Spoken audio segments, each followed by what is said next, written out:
Okay mga kamats, mga kaibigan, welcome back to another content. And for this video, pag-uusapan po natin tong isang post ko na nag-viral. Teka lang, lagyan natin ng konting music para exciting tayo. Budots lang, katapats. Maraming salamat po. So, well, at least pare-pares tayo ng sentiment dito. Alam niyo naman kasi na dalawang senador lang yung aking ine-endorse. Una dyan si Kiko Pangilinan at saka si Erwin Tulfo, di ba? Say what you will kay Sir Erwin, bias talaga ako doon. Pero si Kiko naman, matagal ko nang sinusuportahan yan since 2022, di ba? Pinklawan days pa lang. So, ngayon po, inimbestigahan ko yung survey na lumabas nito lang.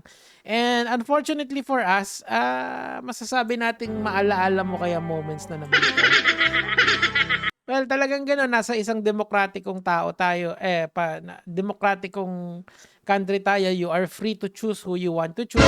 Wala namang pilitan yan. And boom, tarat-tarat. Anyway, mga kamads, mga kaibigan, I would like to show you yung ating, yung recent survey dito. Teka lang, i-load lang natin. Ayan, so, number 1 si Bongo, number 2 si Erwin Tulfo, tie sila dyan, and well, 1, 2, 3, 4, 5, 6. Number 6 si Willie. Oh my God! Oh, yan. Tapos ito na yung cut-off. Tapos ang nandito, 13 si Amy Marcos. And then 14 and 15 si Bam Aquino and Kiko Pangilinan. Now, I'm not going to tell you na si Kiko Pangilinan ay maraming nagawang batas.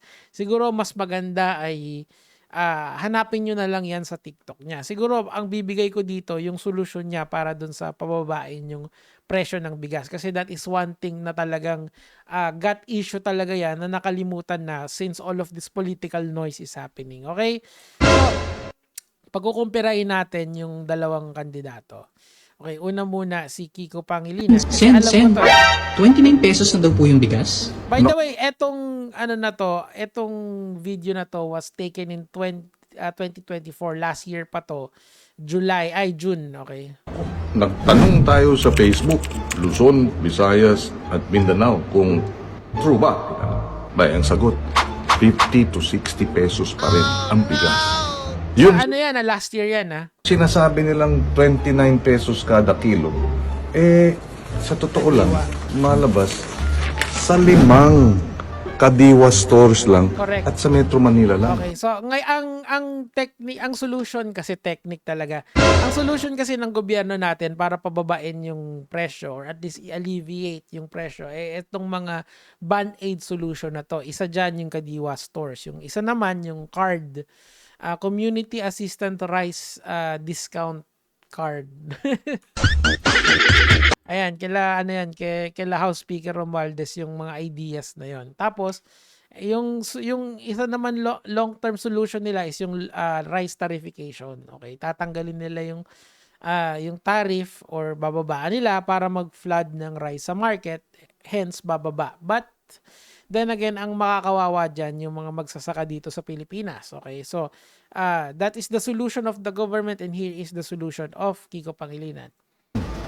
Sa Caloocan, Quezon City, Valenzuela, Manila, Las Piñas. At hindi araw-araw available ng napakarami natin mga kababayan. Kung ganun po, Sen, paano po papababain ang presyo ng bigas? Yan. Suportahan ang magsasaka. Correct. Para dumami ang ani. At Ito ang problema dito kasi sa Pilipinas. Hindi kasi modernize yung way natin kung paano tayo magsaka. Meron tayong Rice Institute of the Philippines na parang research center lang siya na ang nakikinabang ay yung ibang bansa. That is an indictment to the whole system, right? So patuloy natin. gumanda ang kita para maengganyo magtanim ng mas marami. Para mas marami, bababa ang presyo. Ayun, ang solusyon ng current government natin is the rice tarification. Flood the market with a lot of rice coming in. Kawawa yung mga magsasaka, in my opinion. That's why I support Kiko. Because Kiko knows what his shit. Ito halimbawa, ang Sagip Saka Act sa Camarines Sur Multipurpose Cooperative. Nung By the way, first time ko lang napanood to yung kalahati, yung etong mga ano na to, itong susunod. 2019, ang benta nila ng produktong agrikultura, 7.3 million lamang. Ngunit, nung 2020, direktang bumili ang 13 LGU sa kanila ng Kasi mas mura yun hindi mo kailangan ng mataas na tax. Tapos, kung LGU yung bibili sa'yo, wala nang middleman na magpapataas ng presyo. Gets? These are very simple solutions. Kaso nga lang, welcome to the Philippines. bigas. Ay, ha? nako. It's Aba, sad reality. 62 million ang benta nila sa 2020 halos times 9 ang kanilang benta, ang revenue, ang Pwede kasi income. O, di ba? Pagka ganun, maingganyo talaga silang magtanim. At maingganyo silang magbenta sa tamang presyo dahil hindi naman sila babaratin ng gobyerno. O, di ba?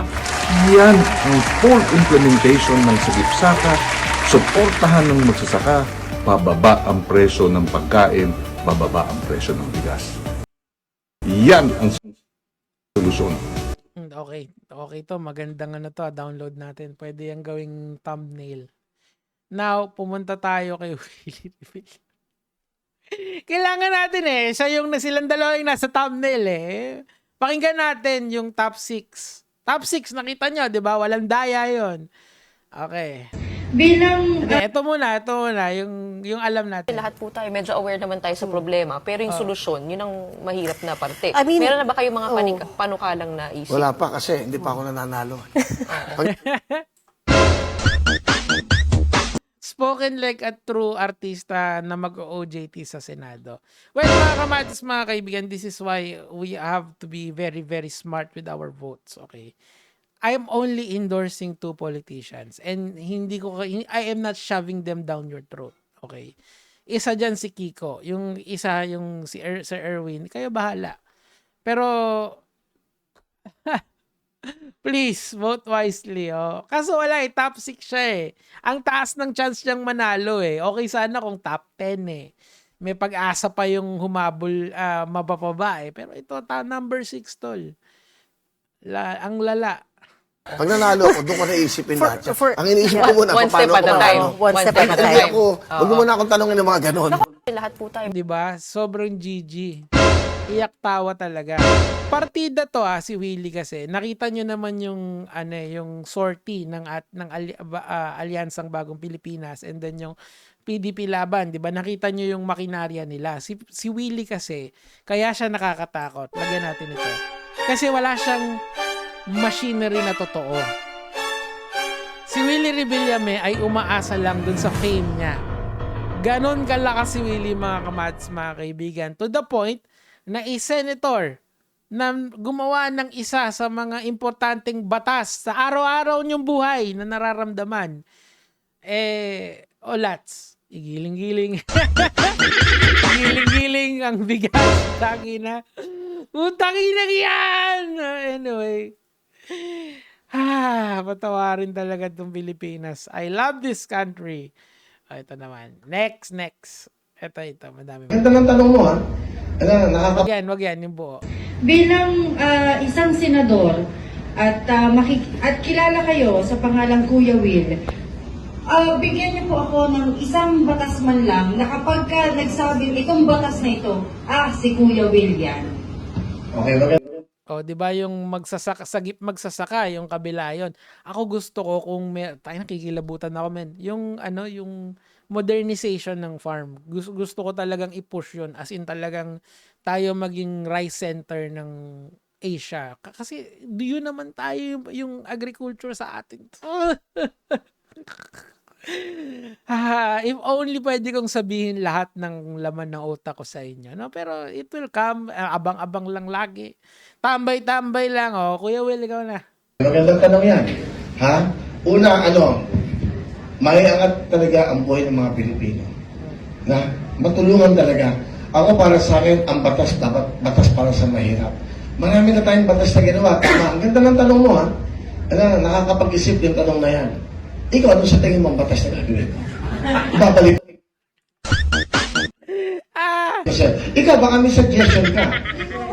Hindi, ikaw ba? Kasi, isa kang mamamayang Pilipino. Ano ba sa tingin mo ang dapat na batas na gawin ko? Alam mo, ang galing ni Willie mang gaslight. Eh. Binalik yung tanong. Eh.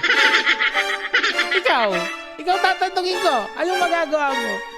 Ako, off the top of my mind, Modernization Act ng bigas. At saka education about about nutrition.